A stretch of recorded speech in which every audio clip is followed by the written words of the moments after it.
Enterprise. It was actually founded here in Colorado Springs in 1995.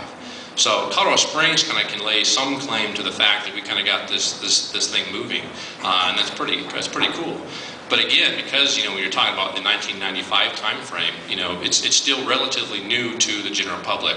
So for me, the biggest challenge is, and what my vision would be, is that hopefully social enterprise becomes a household name.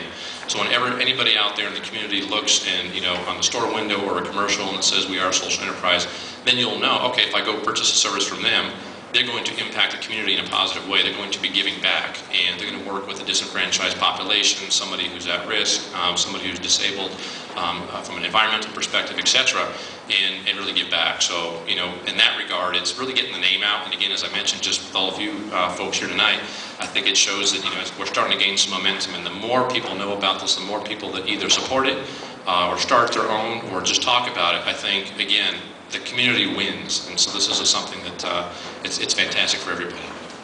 Thank you. Bill, we talked about this a little bit before over the principal's office. If I want to be a social entrepreneur, as these people are being exposed to the idea of business for the first time, don't I need to be a tree-hugging hippie from Boulder? I mean, can I vote right-wing and still be a social entrepreneur? Or, can you look at it and say, is being a social entrepreneur really the essence of being a right-wing Colorado Springs stereotypical person? Because we're privatizing government, and we're taking things away from the government to do individually. Maybe talk to that. Matt, you'll never ever be accused of being a tree-hugging hippie. You just don't have the looks. Well, I get that phrase because for a long time I kept telling my wife I want to own a Subaru, and she kept saying only tree-hugging hippies drive Subarus. So I have been accused of that. Yeah, that's right. What's really interesting is my favorite thing about being a social entrepreneur in this community is that we tend to have a lot of folks that exist on the polar opposites here. We have the right and the left and do battle quite frequently. Social enterprise pulls both groups to the middle.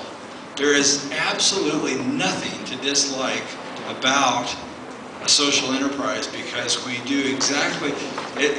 We laugh about this at Blue Star Recyclers because we've had people come in and say, I really don't care about recycling, but I want to see those people off the government dole. And that's perfectly fine. It's perfectly fine because I don't care what your motivation is to recycle as long as you recycle. And I may not agree with that person, but that's fine. And then we'll have the next person come in that does it, they recycle because it's environmentally sustainable. They just get that.